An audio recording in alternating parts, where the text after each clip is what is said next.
Mixed martial arts. Mixed martial arts. Done at 2:26 in the afternoon. Yes, and what a card it was. Woo! Not just for an early card, but just for a card in general.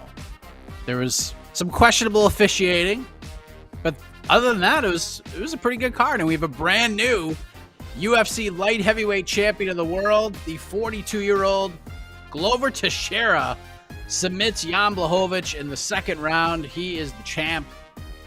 What a birthday week it has been for Glover Teixeira. New England's own Glover Teixeira. He is the champion of the world.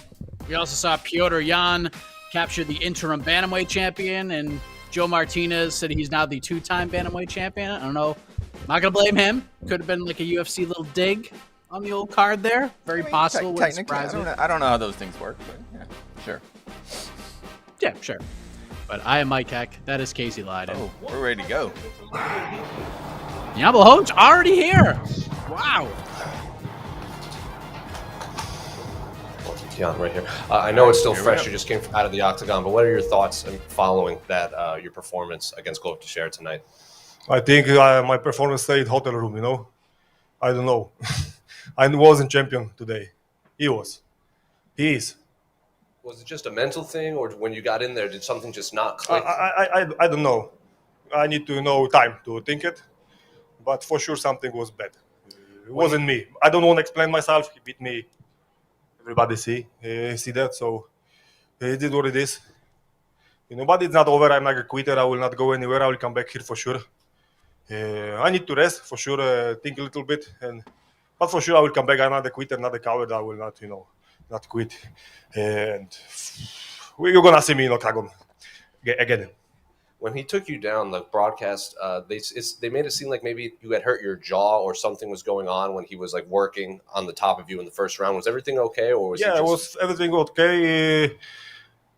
In the first round, I think that he take me down, but anyway, I don't feel bad in this position. I'd say okay, this round is for him now. In second round, I'll start working. I will start do my job. but he don't let me do this, he just take me down again and submit me. So what can I say more? I feel like a shit, and that's it. The broadcast showed you two talking for a bit after the fight. What were you guys saying to each other when the fight was over? I just say to him that remember this moment for end of your life, enjoy it like I 1 year ago, and say congratulations to him. And finally, I know, when would you like to come back in there? If it's by the end of the year or early next year? I'm sure you want to erase this. March. Yeah, and he hit you with a left hook before the finishing sequence. How hurt were you by that, or were you still clear-headed? It was hard, but I feel good, But it was good punch. I know, look, losing a title is obviously horrible, but is there something more okay about losing it to a guy like Glover who's fought and someone you respect very much?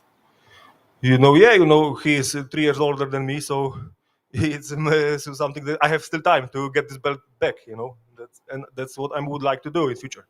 Is that you want the belt more than anything, but would you like to do it against Glover? Like, hopefully he beats Yuri and you can fight him in a rematch soon? We will see, what's happening in future.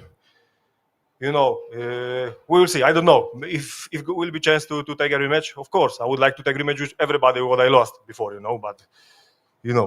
First of all, now I don't have chance for rematch. Now I need to prove that I can. I have to come back and win a couple fights. Thank you for coming to talk to us. It's easy when you want the fight, talk with media. This is the easy way. But I think that I have to do it anyway. Because I respect you guys. That's why I'm here. Yeah, we appreciate it because you don't have to do this. So thank you very much.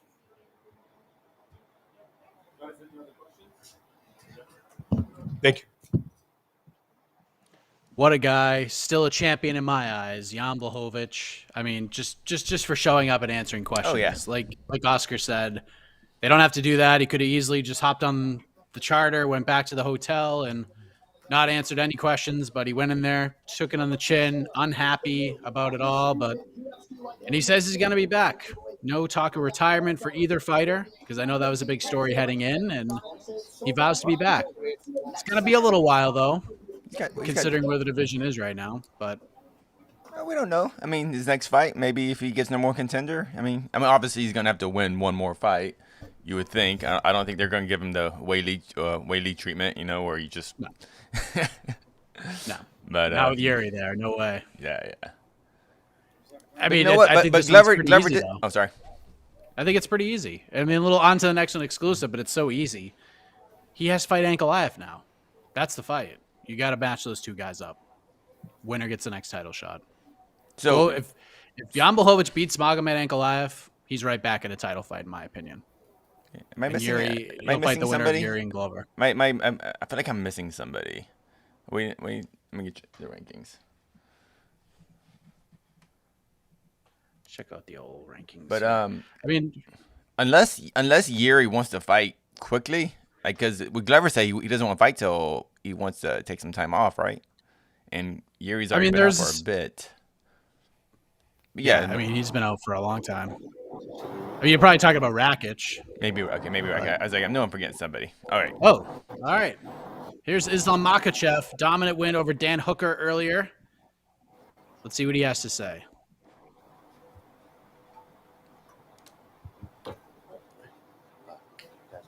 Oh, Islam. Oh, finish your drink.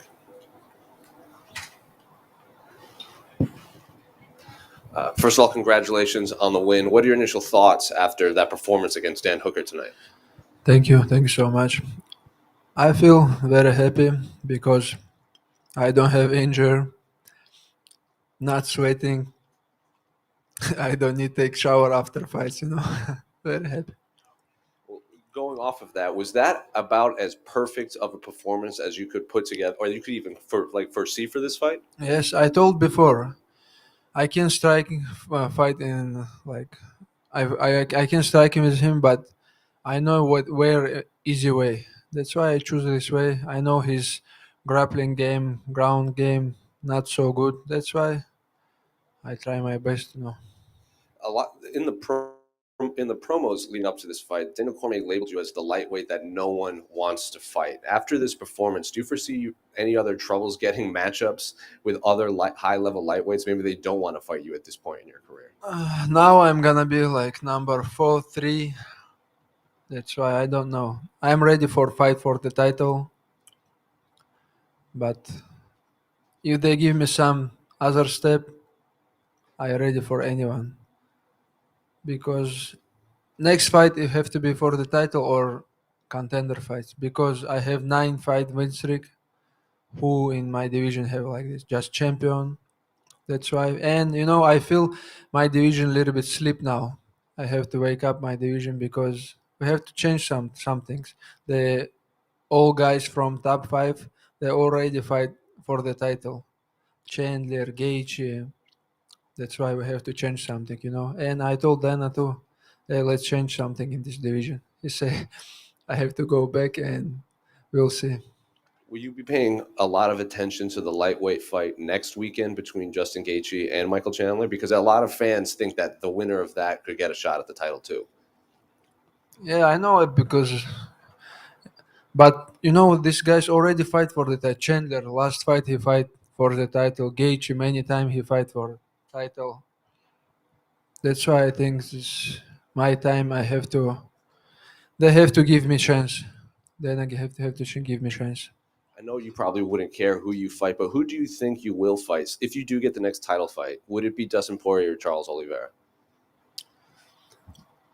I think Poirier is gonna beat Oliveira, and like many things gonna change in next couple months. That's why I'm gonna waiting. Congratulations. Thank you. Islam, congratulations. You said before the fight that it was important to you to make a statement, not just get the win, but get a very special win. How do you feel having just done that as well? I feel good because I show my level. Just I know how many 2 minutes or 1 minute. I don't know how many minutes because this guy not now everybody gonna talk. Hooker like is an opponent for him. He don't have grappling. He don't have like wrestling. We have to check from others, some fighters, but Hooker is tough. He beat Lara wrestling, grappling guy too. He beat Gilbert Burns, like many guys, you know. And I think I deserve now. When Chandler beat Hooker, they give him title fight. But why not? I'm ready too. I'm here not for the beat like 15 people and fight. I have 9 fight now. That's why I think I'm deserve. And Islam, you were obviously a huge crowd favourite. A lot of the fans here to see you. How did you feel coming into the arena tonight? And was there any pressure that you felt coming in? Little pressure because my 2 brothers fight before me, Zubair and Tai.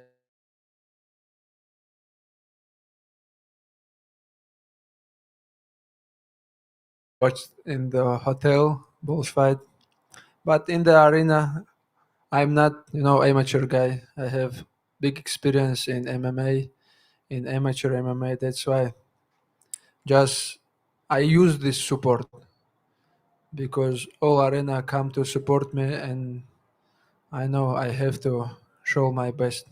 Islam, just lastly, how special to get a win like this in Abu Dhabi, somewhere that you know very well?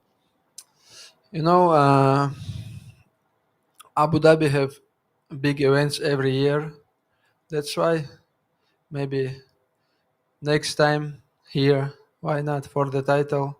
It's gonna be a big show, and I promise all arena is gonna be full, and all arena gonna be my people. Thank you. Congratulations. Thank you. Приветствую, Ислам. В первую очередь поздравляю с победой. Спасибо. Успел ли ты насладиться этой победой? Потому что Петр Ян, очевидно, победил. Мы в марте помним, как ты сильно переживал после своей победы. Успел насладиться. Не знаю, хорошо, что так выиграл, да. Потому что за 8 месяцев у меня уже 3-й бой. Я успел провести в клетке тоже время. Когда ты часто дерешься и много времени проводишь в клетке, это такой незаменимый опыт. Ты его не купишь, нигде не возьмешь, а только можешь заработать. Вы где этот бой смотрели и с кем? Какой бой? Петра Яна. Петра Яна мы в раздевалке смотрели. Я сначала интервью давал, я говорил, можете отложить, я хочу бой посмотреть. Пришлось пару интервью закончить, потом в раздевалке наблюдали. Хабиб как отреагировал? Хабиб, он, по-моему, в первом ряду там сидел, смотрел с Даной Уайтом бой. Ты обратился к Дане, что ты ему сказал? Я ему сказал, давай что-нибудь пора менять в этом дивизионе, всем уже наскучили эти старики. Он говорит, давай я вернусь домой, говорит, и я дам вам знать. Если не бой за титул, то кого ты видишь своим следующим оппонентом? Тот, кто проиграет за пояс. Или Паре, или Оливейра. Хазби как поживает? Нормально. Наверное, получил хорошие эмоции первый раз на большом турнире, столько людей. Главное, чтобы там его не растоптали нигде. Спасибо. Ислам, с победой. Спасибо.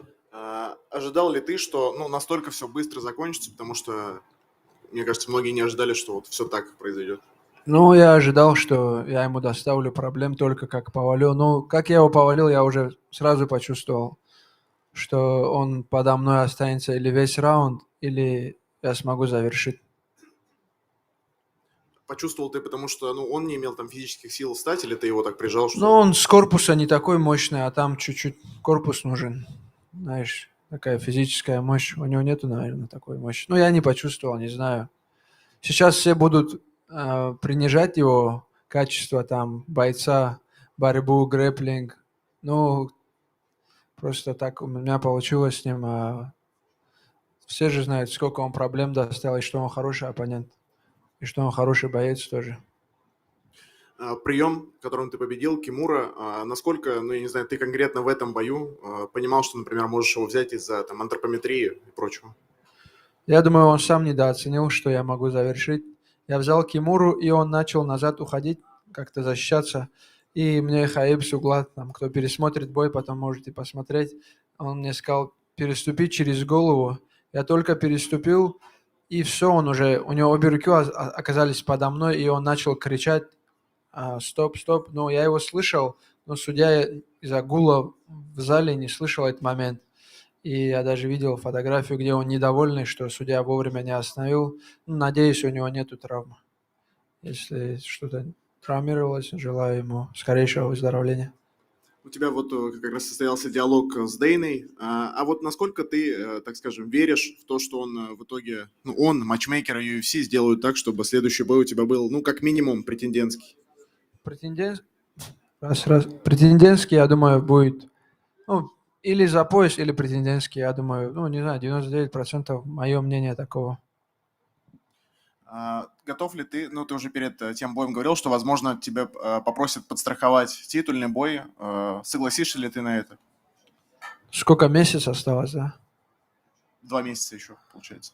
Ну, если 2 месяца еще можно подстраховать, ну, месяц, просто у меня много, ну, я бы подстраховал, если такой шанс выпадет, почему бы и нет. Но будет тяжело, я чувствую, со сгонкой, со всеми делами, но ради пояса я постараюсь. Бойцы ММА часто отмечают, что ими движет, ну, голод, и голод, ну, под голодом, как правило, подразумевает там какую-то финансовую нужду, возможно, и прочее. Вот насколько у тебя, насколько ты чувствуешь этот голод и в чем он проявляется? Голод у меня только стремление завоевать пояс, а ни в чем другом у меня никакой нужды нету. Если мне что-то нужно, у меня большая команда, много друзей рядом, они мне всегда помогут. Спасибо, с победой. Спасибо. Ислам, приветствую, Вадим Тихомиров, сайт matchtv.ru, очень эффектная победа. А вот ты часто побеждаешь, ну, по крайней мере, побеждаешь в UFC именно болевыми приемами, при том, что большинство бойцов побеждают удушающими, если побеждает сдачей. А у тебя на тренировках тоже проходят болевые, там, на руки, на ноги, чаще, чем у остальных? Да, все, кто меня знает, ну, я постоянно на тренировках стараюсь как-то финишировать.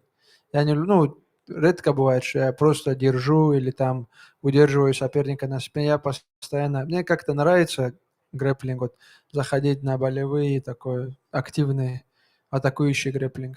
Извини, я вот сегодня не узнал, кто был третий у тебя в углу. То есть был Хабиб, Хавьер, а вот еще один человек. Это Муслим, мой старший брат, он во всех боях у меня в углу. Это родной, да, твой брат?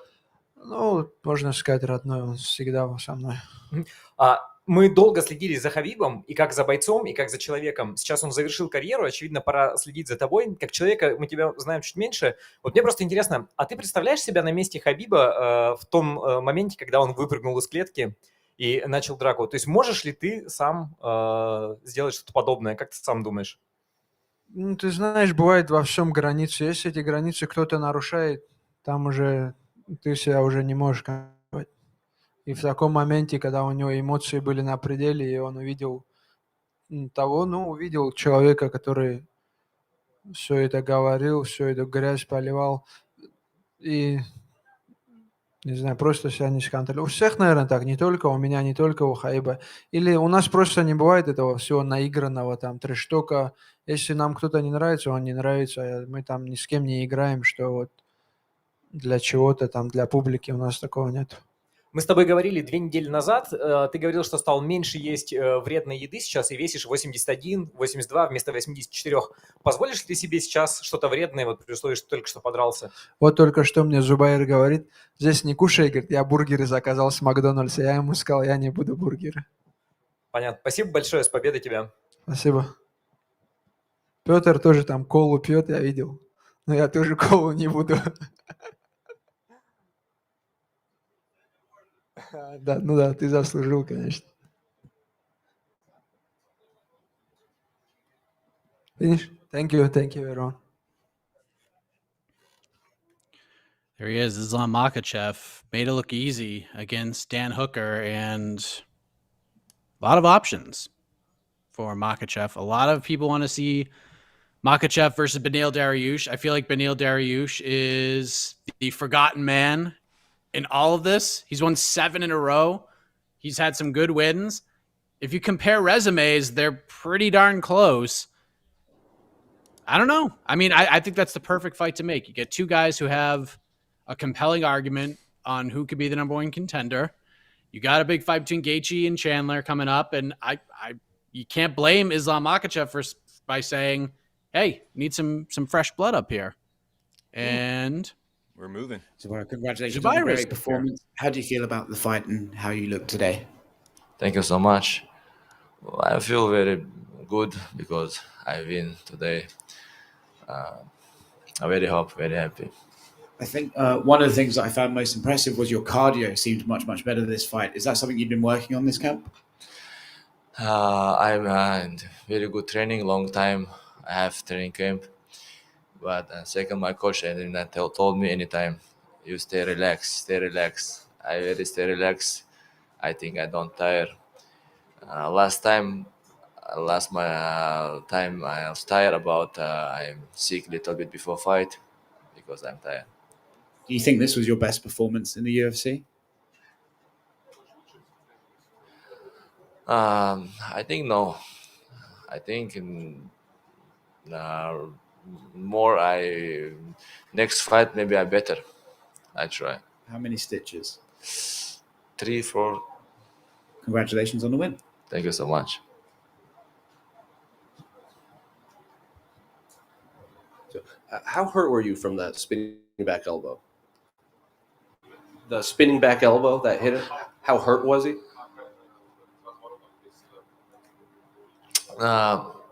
Yes, I think. Yes, I don't understand how he punched me. I don't understand. Later, Habib told me he give him elbow. I wait. I know he good, very good give elbow. I wait. I be careful. I don't know. He's good fighter. Well, he's knocked someone out with that elbow, so well done on staying on your feet.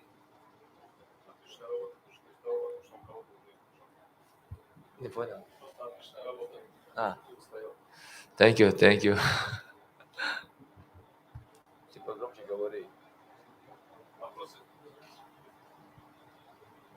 I'm finished. Thank you so much.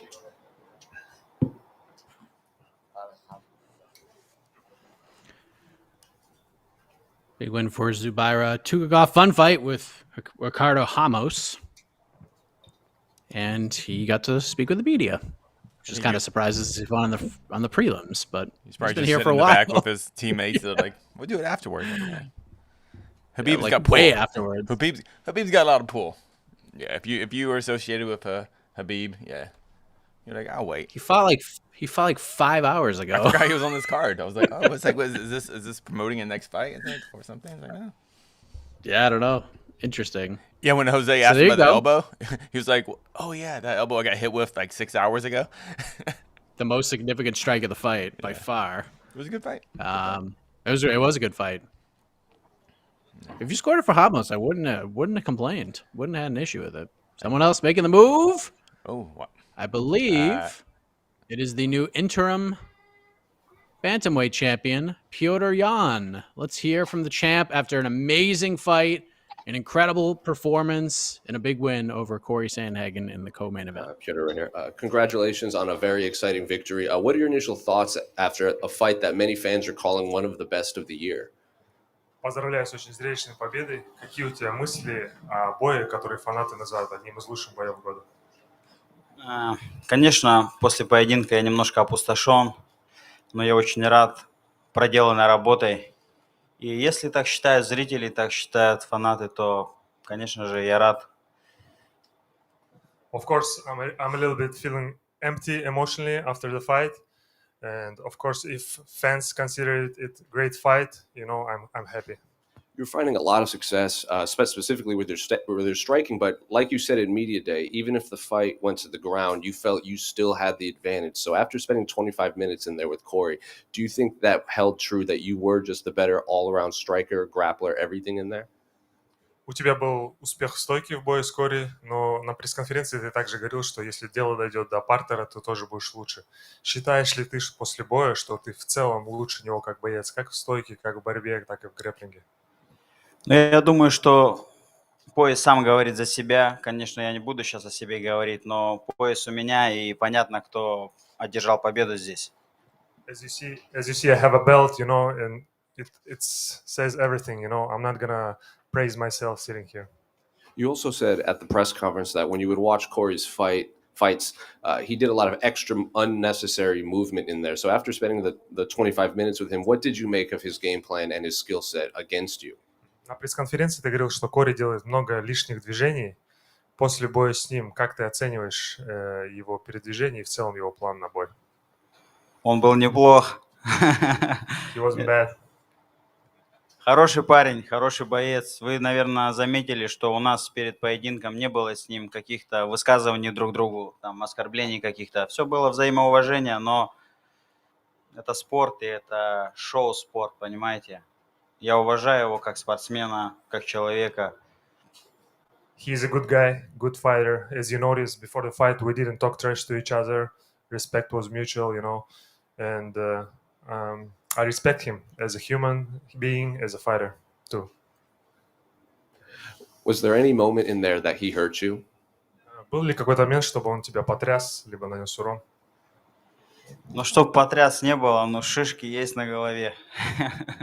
Yeah, he didn't hurt me, but I have a couple bruises on my head. Peter, who's that? Who's that? Кто это говорит? На Данилу показывает. Это мой сын. This is my son. Oh, is it cool having him here, watching you fight, watching you become a champion again? Насколько классно то, что он наблюдал именно за тем, как ты снова стал чемпионом. Я 2 месяца не видел семью, вот они прилетели на поединок, я очень соскучился по ним. Конечно, для меня было очень волнительно то, что прилетело столько народу поддержать меня. Это была большая ответственность для меня, но семья для меня – это дополнительная энергия, мотивация, поэтому, конечно же, я рад.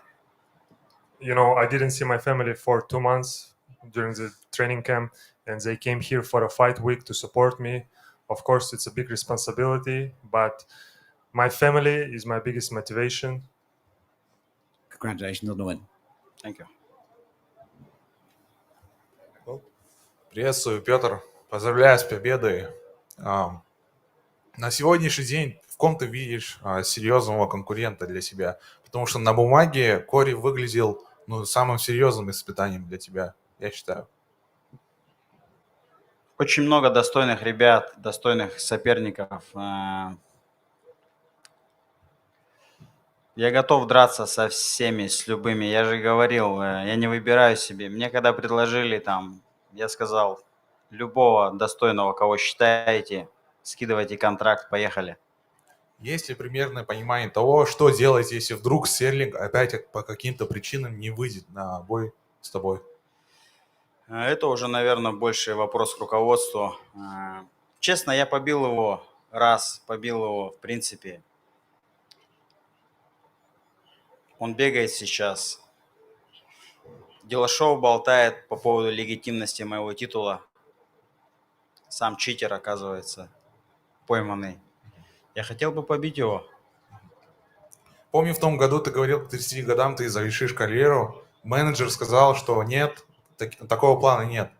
Вот можешь прояснить ситуацию, что вот сейчас, какие мысли у тебя по этому поводу? Ну, мне только 28.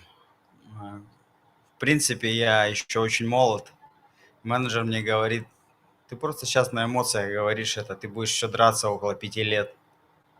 Посмотрим. Наверное, да. Когда-то ты будешь чувствовать, что тебе не хватает этих эмоций, соперничества, какой-то конкуренции, возни вот этой тренировок. Пока будем тренироваться, посмотрим, что будет дальше. А есть примерные мысли, что делать дальше после завершения карьеры? Чем заниматься будешь? Ну, я думаю, что я буду полезен, возможно, в своем направлении, своей стези. Также, в принципе, много чем можно заниматься. Я думаю, что тот, кто хочет, он найдет себя в любой сфере. В политике себя видишь? В политике пока не вижу себя. Спасибо. Пожалуйста.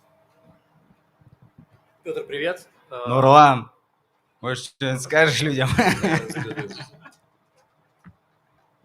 Петр, приветствую. Вадим Тихомиров, matchtv.ru. Я стою справа от тебя за оператором. 5-раундовый бой, твой первый, по-моему, со времен боя с Магомедом Магомедовым в ACB. Это считается довольно трудная дистанция. Насколько сложно было тебе? Насколько там ты чувствовал, что хватает сил на последний раунд, на последние минуты? Честно, 5-раундовая дистанция – это моя дистанция. Вот. Но мы вообще понимали, что с соперником, если я не попадаю где-то там его, не потрясу в каких-то раундах, то он будет постоянно двигаться за счет, так скажем, своего футворка. Он постоянно двигается, его задача держать меня на дистанции. Для меня же это сложнее, потому что мне нужно постоянно поддавливать, постоянно обрезать углы, постоянно искать свою атаку. Также можно и пропустить контратаку на свою атаку. Но мы понимали, что после второго раунда где-то должен переломиться ход поединка. Было такое понимание. И так получилось.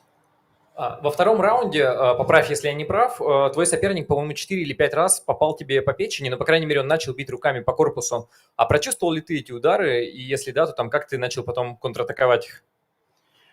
Да, он не попадал по печени, но были такие легкие, знаешь. В принципе, я долго боксировал, и мне по печени много раз били. Я знаю, что такое удар по печени. И я понимал, что подождите, аккуратненько, локоточки пониже. Вот. Алдо бил гораздо сильнее по печени. А вот говорили, что в прошлый раз в твоем углу тебе кричали люди на разных языках, и ты сам говорил, что в углу так, немножко суматоха была. Насколько в этот раз ты доволен работой Кайрата и Андрея? Слышал ли ты их? Если да, то вот какие они коррективы вносили? Я очень доволен, я очень рад, что я в эту подготовку взял вот этих ребят. Это простые ребята, просто вот с которыми мне по энергетике, по душе, по кайфу вот просто мы собрались, поехали тренироваться. Они дисциплинированные. В углу было все четко. Я понимал, что была задача, кто говорит между раундами, а не между собой. Но во время отдыха говорит кто-то один. Было четко, не было никакого сумбура. Вы, наверное, видели, слышали, когда Кайрат какие-то давал подсказки. Я практически там с разницей в 2-3 секунды какие-то моменты исполнял, да, воспроизводил. Потому что было понимание в этот раз, в принципе, угла. Последний вопрос от меня. С тобой стало чуть сложнее поговорить, чем в 2015 году, когда это получалось. У тебя в Инстаграме чуть больше дорогих машин появляется. Уверен ли ты сам, что не началась звездная болезнь и там вот... Не, звездная болезнь вообще не началась. Просто мне человек один сказал, тебя должно везде не хватать. А кто сказал? Вот.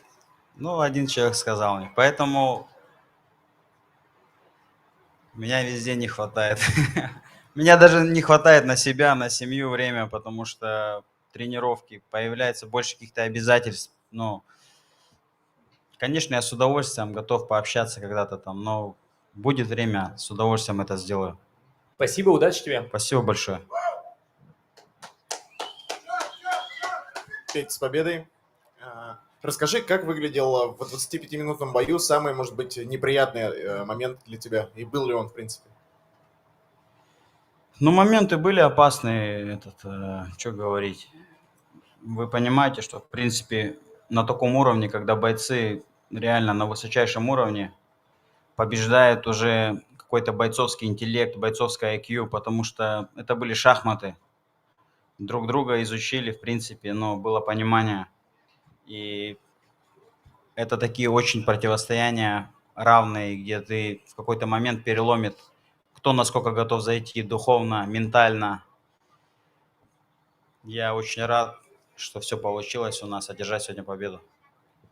Было два момента в бою. Один раз ты, по-моему, пытался прихватить Сентхегена на гильотину, второй раз ты выходил на рычаг колена, ну, практически. А действительно ли ты понимал, что можешь выполнить эти приемы, в этот момент? То есть готовил ли ты? Ну, я когда гильотину взял, я чуть-чуть его так поддушил, чуть-чуть подэтал, но я понял, что это не тот момент, чтобы закислить руки сейчас. Как бы не та позиция, не то время уже. Я не гонюсь там за сабмишеном. Вот, постепенно разбираю. Обычно так бывает у бойцов, если вот что-то не получается в карьере, то они меняют там тренировочный лагерь, меняют партнеров, тренеров. У тебя вроде бы все получается, но ты перед этим поединком, наверное, немножко не в привычную себя атмосферу погрузил. Вот почему решил что-то поменять перед боем, хотя вроде бы все получалось? Я поменял, все же получилось. В принципе, особо ничего не изменилось. Я этих людей давно знаю. Просто так получилось, что мы собрались, я им написал, мне нужна ваша помощь, вы нужны мне рядом. Они приехали, и для меня было очень приятно, взаимно, если эти ребята приехали ко мне, чтобы для них это был тоже опыт, чтобы они присутствовали на турнире UFC, чтобы они были в углу со мной рядом. Для меня было приятно, что их работа, она здесь оправдается, и им также будет приятно находиться здесь.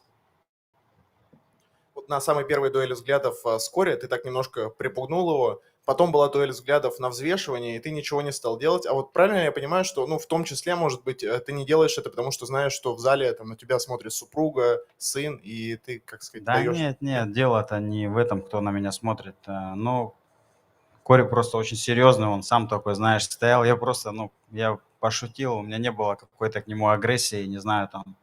Но ведь конференция, ты понимаешь, что завтра будет драка, вы завтра друг друга будете бить. И это какая-то вот такая степень самосохранения, знаешь, самонастроя, что ли. Ну, все было вроде нормально. Кори, он даже ничего не понял, в принципе, что происходит.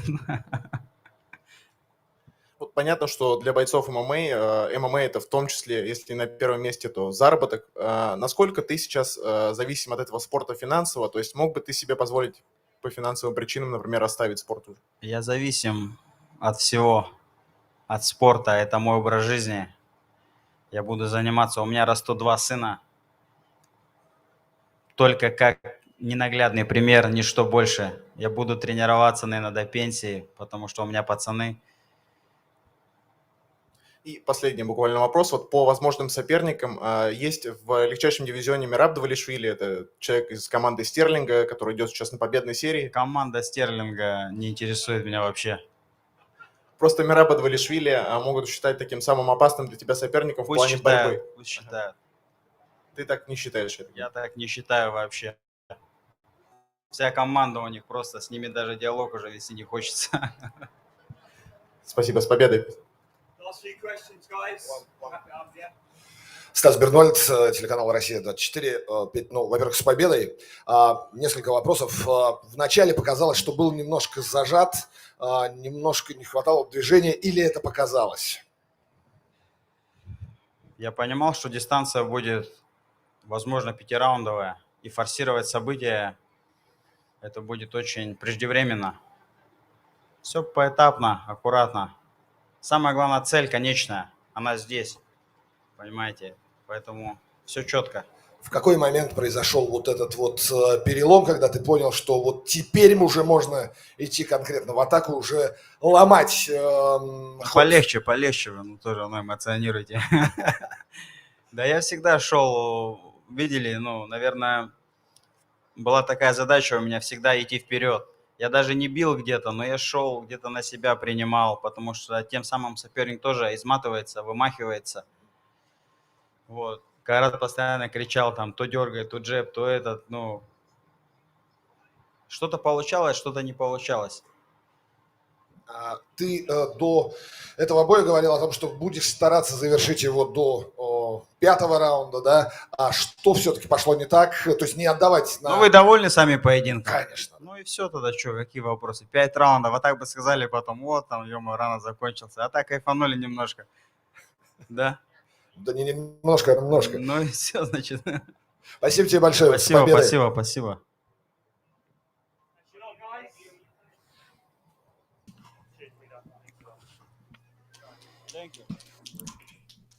There is the interim bantamweight champion, Petr Yan, after a 4-1 victory over Corey Sandhagen. That's how I scored it, 49-46. I thought Sandhagen won round 1. I thought Yan turned the corner in round 2, landed the more impactful shots in round 2, although that was a closer round. And then Yan clearly won 3, clearly won 4, and then 5 was close. But again, I thought Yan landed the more damaging strikes, and we all know that damage is the key to the judges' scores. And there you go. Petr Yan wins. Here we go. Him and Aljamain Sterling, hopefully sometime first quarter of 2022. I think that'd be a great co-main event for the February event. There you go. I mean, who's going to complain about seeing Adesanya Whitaker 2 and Jan Sterling Jan 2. I mean, it's a hell of a card right there. Just those 2 fights alone. Jan versus Ankalaev is the fight to make. Yes, that is 100% the fight to make.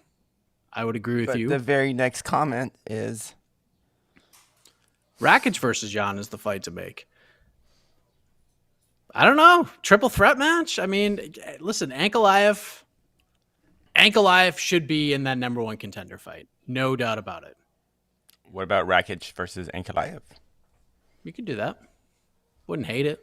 I don't think there's a for Blachowicz. I don't think there's a specific person he has to fight right now. I think it's gonna be whatever just kind of makes sense and fits in the schedule. You know, depending on everyone's travel issues and time off and rest and everything. But I don't really feel like Jan has a particular, God fight. This is the match we need right now. But yeah, it'd be interesting. Everything. Yeah. 205 is interesting. Ish. What? Ish? What do you mean? Yeah, I mean, it's fun. It's fun. It's fun. Wow. I guess you hate MMA. Sorry, I get the commenters were right. No. Oh yeah, I do. Yeah. But I mean, as interesting as it is right now, if you look at all the other divisions, it's probably like the 3rd least interesting division of all of them. Glover Teixeira is the champ. The guy is like 600 years old. It's unreal. That's a great story. I love it. That's a tremendous story. Doesn't make it the most interesting division though. You think light heavyweight's more interesting than bantamweight, featherweight, lightweight, welterweight, bantamweight by far is the most interesting division. It's been for a while. I'm just saying. I like the 205 division. I like that. I like how so much top talent is spread out over a couple promotions. So there's a lot of chatter going on. It's good. It's good stuff. Is Corey Anderson the best 205er in the world right now? Ooh, you got MMA math wise, he's got a bit of an argument. The ranking show should be a lot of fun this coming week. MMA math wise, Corey Anderson has an argument. Yeah. Subscribe to your wherever you find your favorite podcast because that show should be a lot of fun. Mm-hmm. We're still waiting. Glover Teixeira, obviously. I assume we're going to hear from Dana White. Don't know if we're going to hear from Corey Sandhagen. I would like to hear from Corey Sandhagen. A little more in depth, yeah.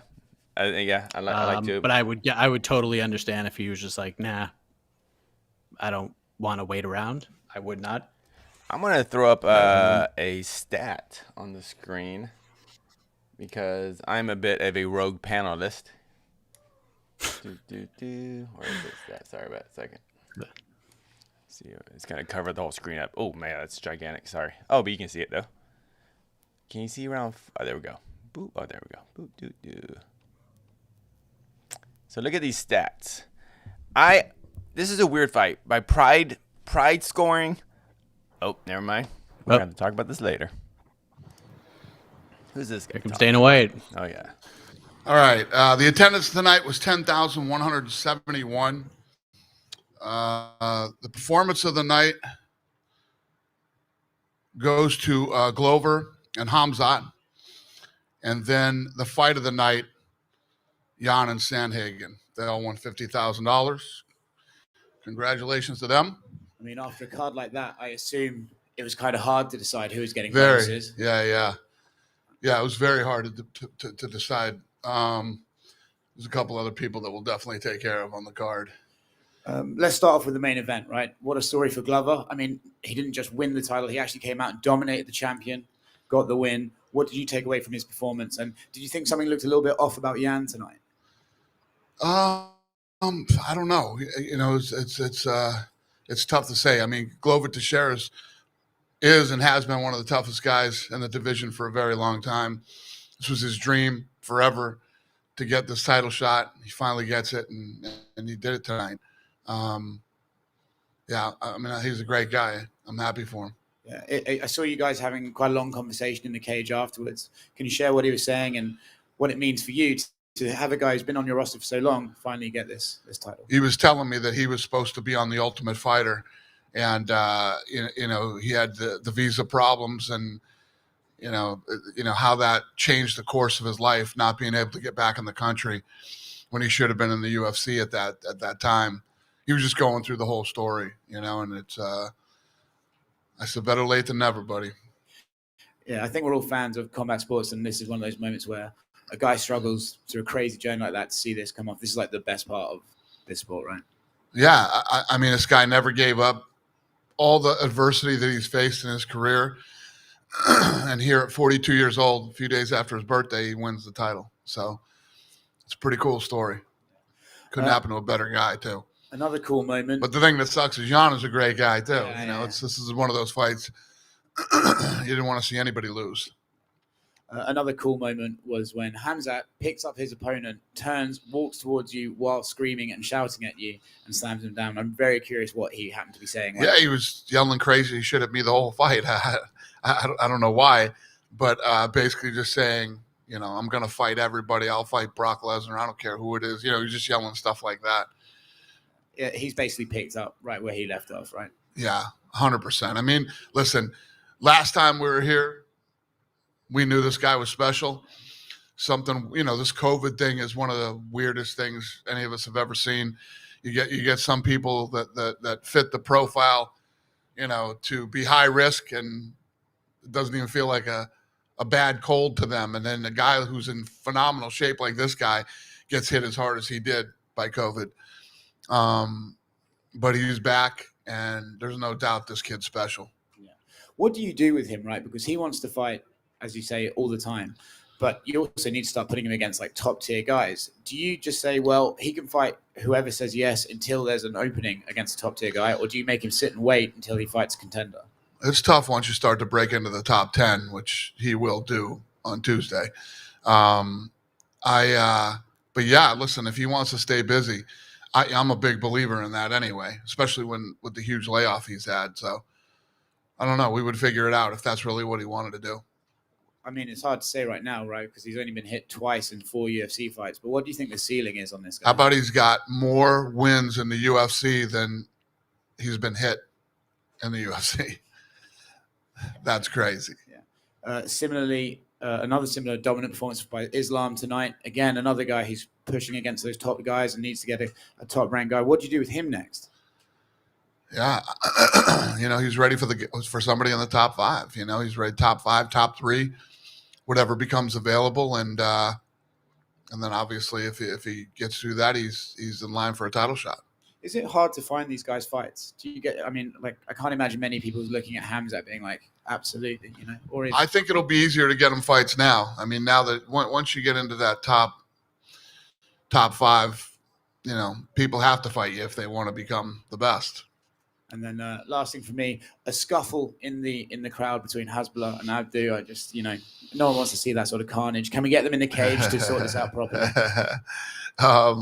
Yeah, that was funny. I don't know what the deal is with those two, why they don't like each other, but people too similar, they fall out all the time. I guess I don't know. Yeah, it happens. It's a rough business.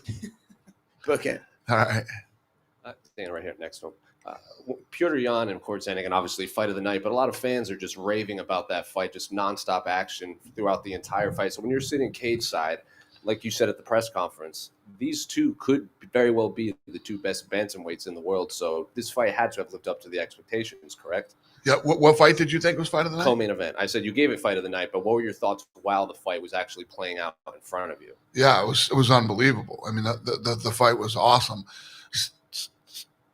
Talking about Sandhagen and Sandhagen, staying on the outside and using his distance. Well, the counter punching by both of those guys, the body punching by both of those guys, the kicks to the body. I mean, those two went to absolute war tonight. Petr Yan is a savage. I mean, this guy is unbelievable. He's unstoppable. He just keeps moving forward. And here we are.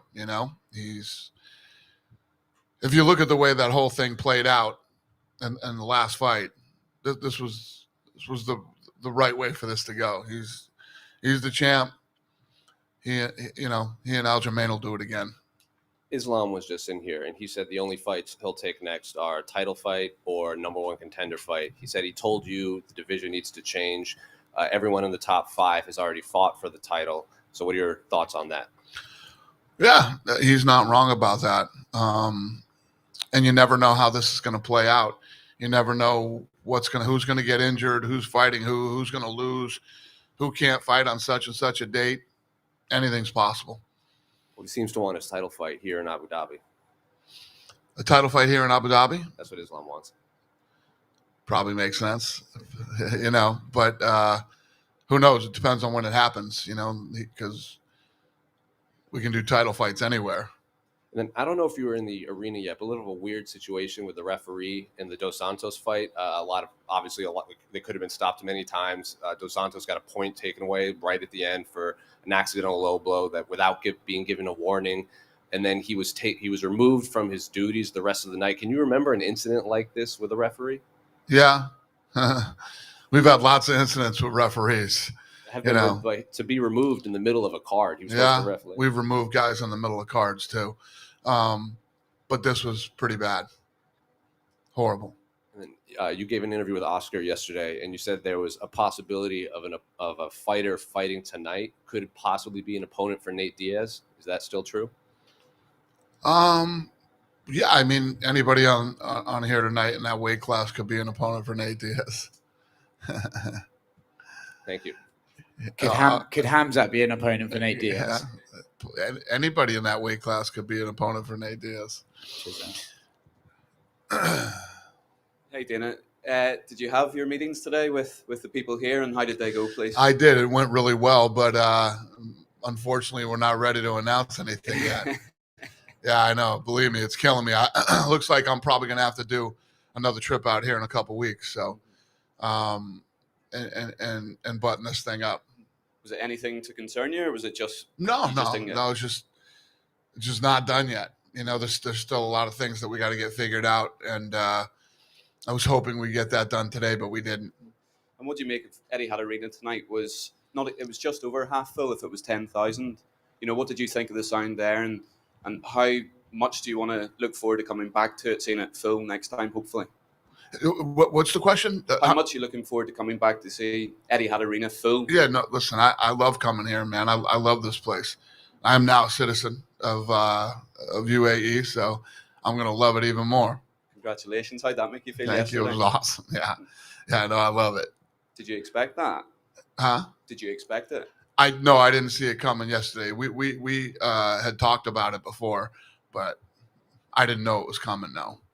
And then just lastly for me, with Khamzat and Islam, with the reception they got tonight, how much more determined would you be to bring them back here and ensure that they fight here going forward? Well, what's crazy is the day of the press conference when Lee and Khamzat squared off, that video did 1 million views in 20 minutes. And then the one that I posted yesterday on mine did 1 million views. And I mean, it was by far the closest thing to it was Islam. His was like 200,000. So it went Khamzat, Islam, and then the main event. Thank you. Hi, Dana. Hi. So who is next for Peter Yan? I mean, whether it's Sterling, whether it's Dillashaw or Merab, maybe. Yeah, it's Aljamain Sterling to unify the title. All right. So today there was like 20 Russian fighters. Who impressed you most? Yan looked unbelievable. I just think Yan is such a savage, man. You can't stop that guy. He keeps moving forward. Like I said a second ago, the counter punching, the punches to the body, spinning back fist, never getting frustrated when Sandhagen was on the outside, hitting him with, picking him apart, moving, running around the octagon. He stayed right on him, kept putting pressure on him, kept trying to break him down and wear him down. I mean, you couldn't get a more durable, technical, badass guy than Peter Yan. So, is it possible that Khamzat Chimaev can be a backup if Covington or Kamaru Usman pulls out? Is he a backup if Kamaru pulls out? Or Covington? Can I haven't even never even crossed my mind. That fight needs to happen. The Usman versus Covington fight needs to happen. I mean, it's one of the greatest fights I've ever seen. I don't see either guy pulling out of that fight. Dana, the last one, it's interesting to hear your opinion. The last week in Moscow, Timothy Johnson was knocked out by Fedor Emelianenko. So, do you still consider Fedor as an overrated fighter? So should I not see him as overrated because he knocked out Tim Johnson? I'm just asking. I don't think one way or another about it. You know, I saw last week or a couple weeks ago where Fedor said, this guy's all about money or whatever. First of all, I don't even know Fedor. Fedor doesn't know me.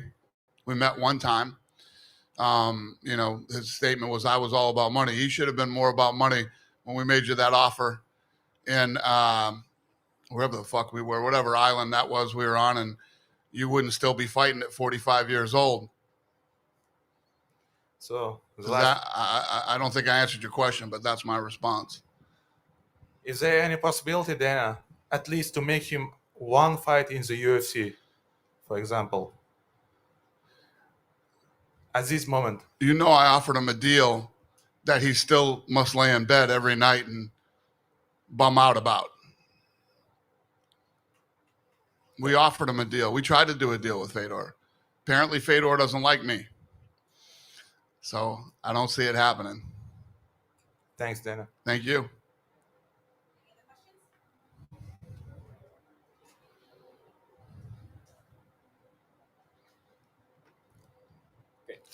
Hello, Dana. So my first question is, I know it's hard to think right now after the fight, but what do you think Jan should do to rebuild himself, and how many potential wins he's away from getting the title shot back? For who?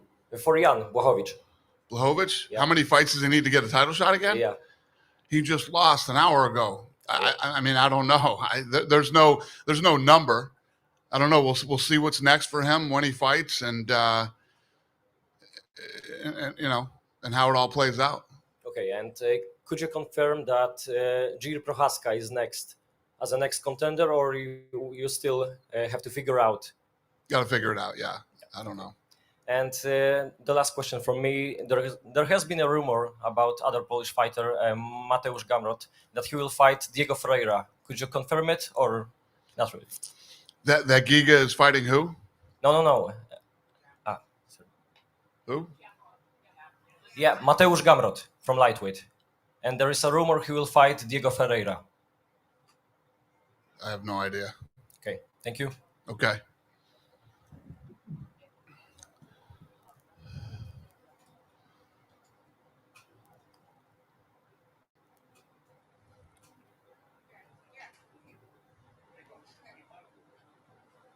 Sorry, I didn't expect to be up here. Hey, Dana. Hi. Hi. There was a little mishap with Khamzat's weight miss. Do you think there's any concern there that you want him to go to the PI or anything, or do you think it's just a matter of his layoff? No, I'm not concerned about it. He's had a long layoff, and who knows? I don't know. Would you say he was the star of the night? I know, obviously, Jan had a great point. 100%. I mean, not even close.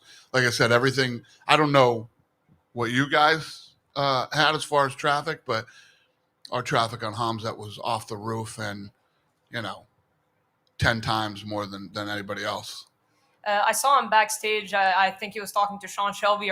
Is he asking to be booked real quick? I mean, is he looking for a super quick turnaround? Khamzat was talking to Sean Shelby? I think so. I think that's what I heard. I mean, did he tell you that he wants to get booked real quick? I'm pretty sure Sean's in Vegas, but no, he hasn't told us that. Listen, I'm sure the guy does want to fight. We'll get home and we'll figure out what's next for him. All right. Thank you. Thank you. You done with me? Have a safe trip home, everybody. Thank you. All right, there's Dana White. I'll address one question, just to give you an update since it was asked. He was asked about Mateusz Gamrot fighting Diego Ferreira. I can tell you that fight is not done. It has not been agreed upon, but I can say discussions are underway for putting that fight together. No date, no card, nothing like that being discussed.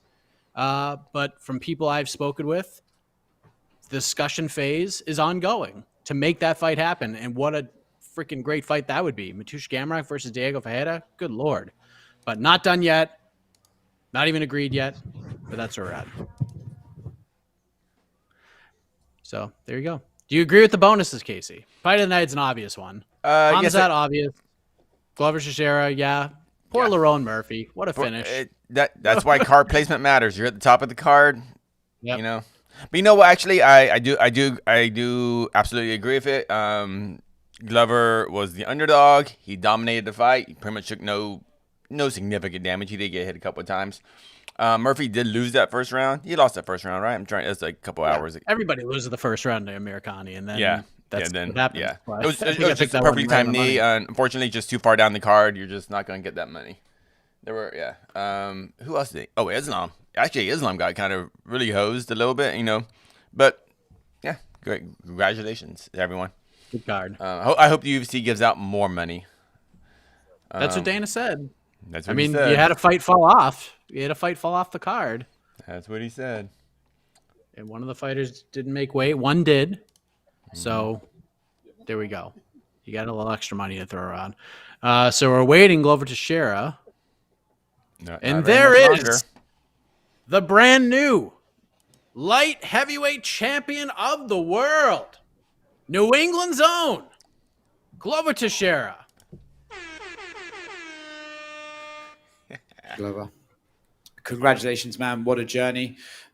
Culminating in this one tonight with the win of the title. How are you? Can you even put into words how you're feeling right now? I don't know, man. I feel so amazing, you know, so happy. This is what I've dreamed for, you know, for 20 years, man. It's 20 years in the road, ups and downs.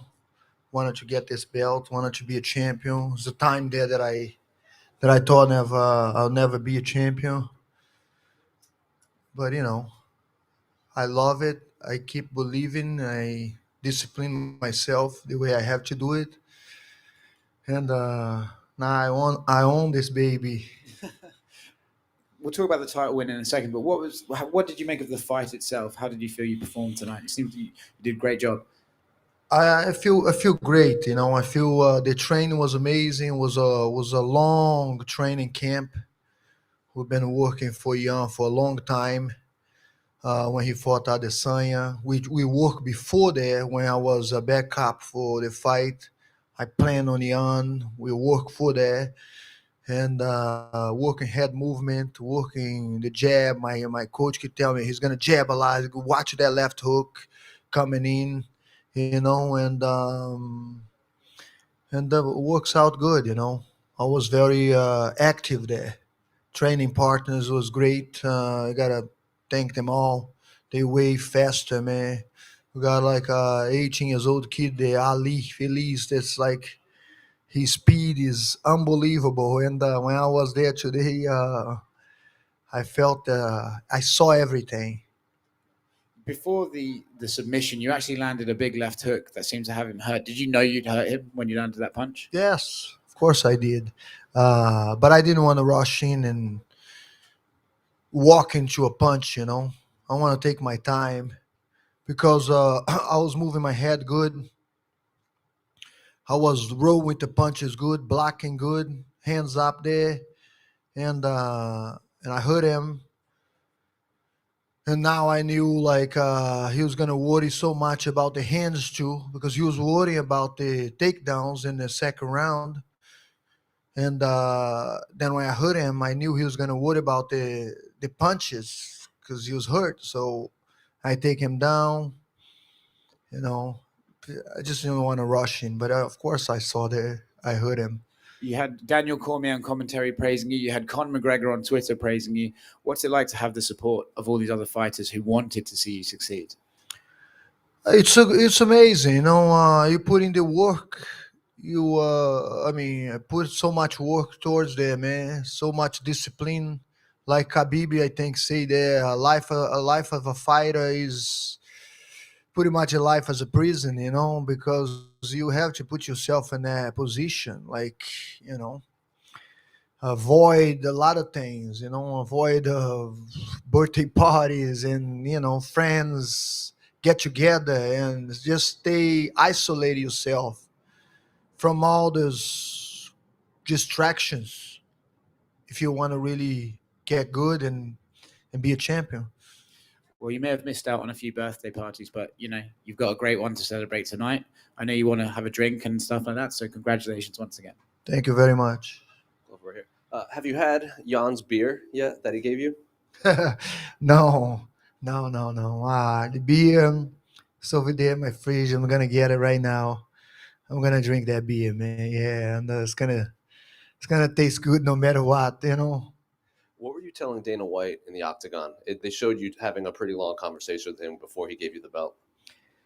Just telling him the story in 2004. I think it was 2004, 2003. It was right after. I don't remember the time. Right, it was in the second Ultimate Fighter. It was him, Forrest Griffin, and Stephen Bonner, and up in Massachusetts, they did a trials for the Ultimate Fighter.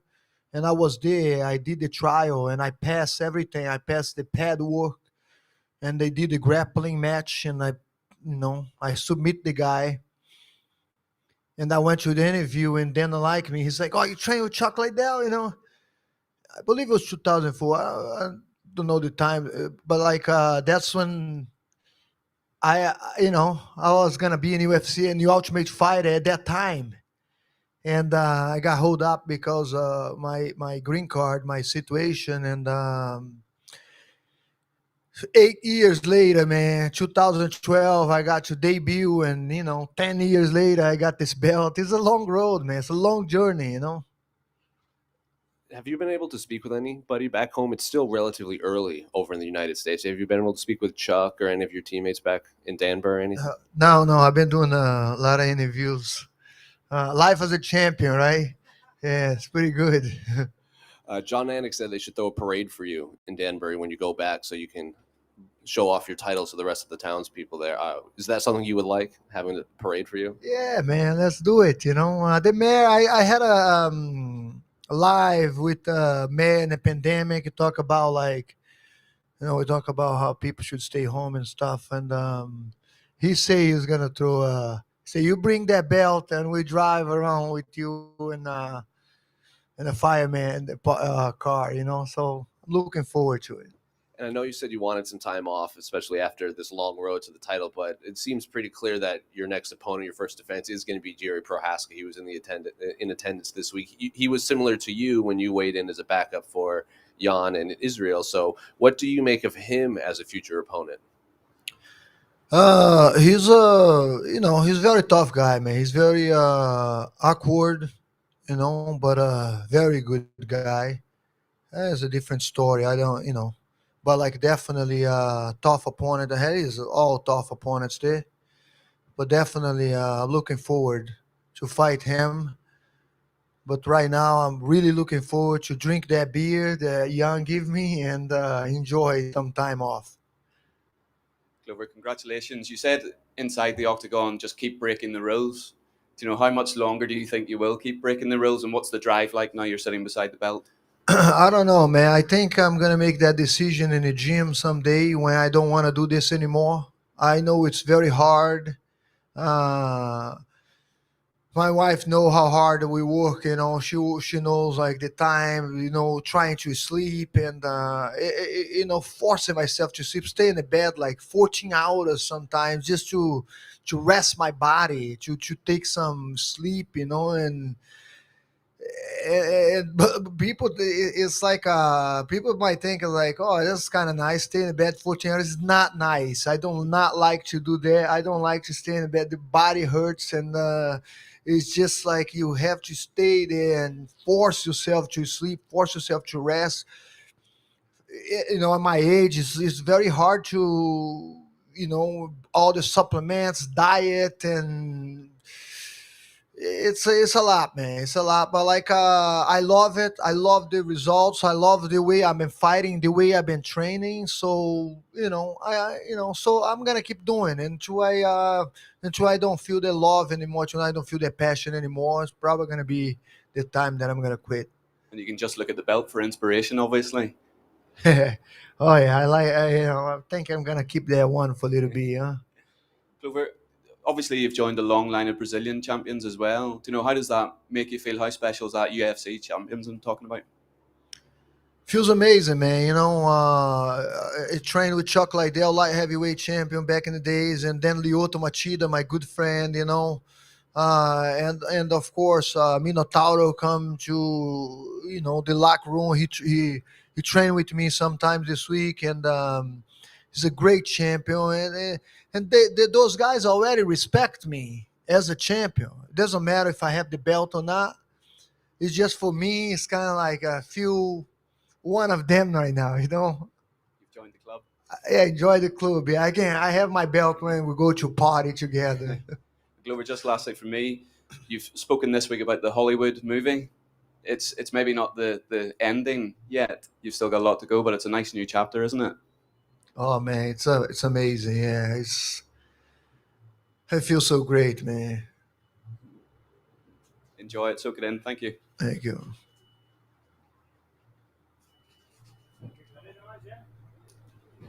Good.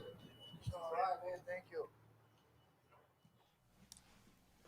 There he is, the world light heavyweight champion, Glover Teixeira. Dreams can't come true, ladies and gentlemen. And that is what it's all about. Congratulations to Glover Teixeira. What a night. Or what a day. It's like 6:37 p.m. Eastern Standard Time. Look at that window. Sunlight. I'm not used to this. Sunlight. No.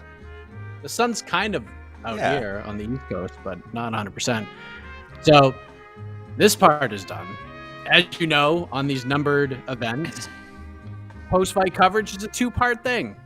We do this, and then we actually do a post-fight show right after. And that's what we're going to do. So we're going to get out of here, and we're going to bring in the Prince of Positivity, and we're going to do the post-fight show. So just go ahead and scroll back, find the post-fight show link, head on in there, and we're going to answer all your questions and talk all about what happened during this really fun UFC 267 card. So Casey, I'll see you in a moment. All of you guys will see you in a moment. Jose Youngs, tip of the cap. Excellent job. Safe travels. Jose's jumping on a plane and going to New York City for that other pay-per-view card, a couple other title fights I don't even know about. I'll worry about that Monday. All right. We'll see you in a few minutes, everybody.